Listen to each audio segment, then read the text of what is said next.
স্বপ্ন দেখার যে বয়স, ভবিষ্যৎ গড়ার যে সময়, সেই বয়সেই থমকে গিয়েছে জিহাদ মণ্ডলের জীবন। বয়সটা মাত্র ২২ বছর, অথচ তার জীবনের ১০টি বছরই কেটে গিয়েছে মানসিক অসুস্থতার অন্ধকারে। গত ৩ বছর ধরে নিজের ঘরের ৪ দেয়ালের ভেতর পায়ে শিকল বাঁধা অবস্থায় দিন গুনছে জিহাদ। বাইরে রোদ বৃষ্টি, হাসি কান্না আর স্বাভাবিক জীবন চললেও তার জীবনে সবকিছু যেন থেমে আছে শিকলের মধ্যেই।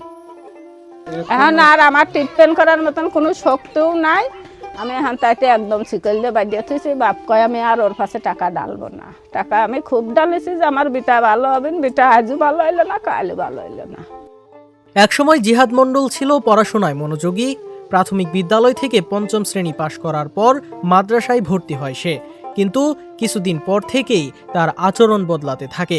ধীরে ধীরে সে মানসিক ভারসাম্য হারিয়ে ফেলে।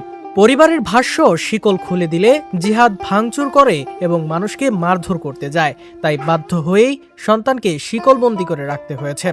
ছেলেকে এভাবে বেঁধে রাখার কষ্ট বাবা মায়ের জন্য কতটা কঠিন তা ভাষায় প্রকাশ করা যায় না। শোনেন, আমার ছেলে হলে গরিব মানুষ, সে জোন পরিয়ে দিয়ে খায়, ৩-৪ দিয়ে পেট খাওয়াবি না, ওর চিকিৎসা করবে, যথেষ্ট চিকিৎসা করা হয়েছে। আর হয়তো পারিয়ে দিচ্ছে না। এখন আর এখন তোর মামা টামারাও সাহায্য করেছে, তারাও গরিব লোক, আর এখন কেউ সাহায্য করতে করতে আর কেউ করতে পারতেছে না। এখন শিকল দিয়ে বাঁধিয়ে থোয়া হয়েছে ঘরে। কী করবো, মায়া দেখা তো কোনো লাভ পাচ্ছি না।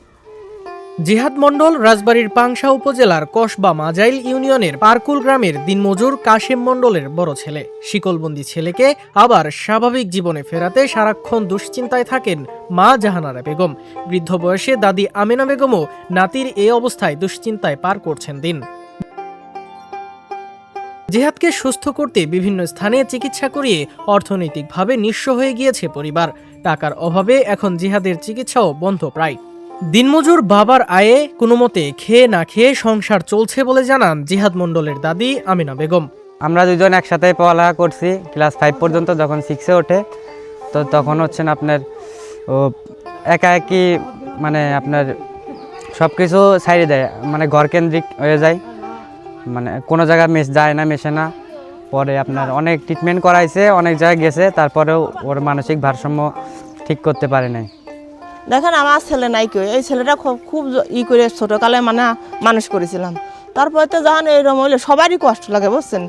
যার সন্তান নাই সেই জানে, যার ছেলে নাই সেই জানে যে কত কষ্ট।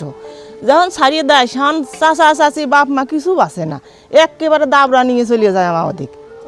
এ বিষয়ে উপজেলা নির্বাহী অফিসার মোহাম্মদ রিফাতুল হক জিহাদ মণ্ডলের সুচিকিৎসার জন্য সহযোগিতার আশ্বাস দিয়ে বলেন, পারকুল গ্রামে একটি ছেলে রয়েছে জিহাদ মণ্ডল, তার বিষয়টি আমরা সম্প্রতি জানতে পেরেছি।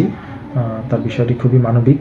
সে হয়তো আর্থিক অসচ্ছলতার কারণে সঠিকভাবে চিকিৎসাও পায়নি। আমাদের উপজেলা প্রশাসনের পক্ষ থেকে আমাদের উপজেলা স্বাস্থ্য পরিবার পরিকল্পনা কর্মকর্তা ইতিমধ্যে তার বিষয়ে খোঁজ নেওয়ার জন্য একজন মেডিকেল অফিসারকে দায়িত্ব দিয়েছেন। আমরা চেষ্টা করব, যদি সে মানসিক রোগী হয়ে থাকে তাহলে হয়তো আমরা পাবনায় যে মানসিক হাসপাতাল আছে সেখানে সরকারিভাবে সুচিকিৎসার ব্যবস্থা রয়েছে। আমরা চেষ্টা করব যে তাকে সেখানে কোনোভাবে চিকিৎসার আওতাধীন নিয়ে আসা যায় কিনা সেই বিষয়ে উপজেলা প্রশাসনের পক্ষ থেকে চেষ্টা চলমান থাকবে। ধন্যবাদ। এখন পরিবার ও এলাকাবাসীর একটাই আশা, সরকারি সহায়তার পাশাপাশি সমাজের বিত্তবান ও মানবিক মানুষের সহযোগিতায় জিহাদ যেন আবার সুস্থ হয়ে স্বাভাবিক জীবনে ফিরে আসতে পারে।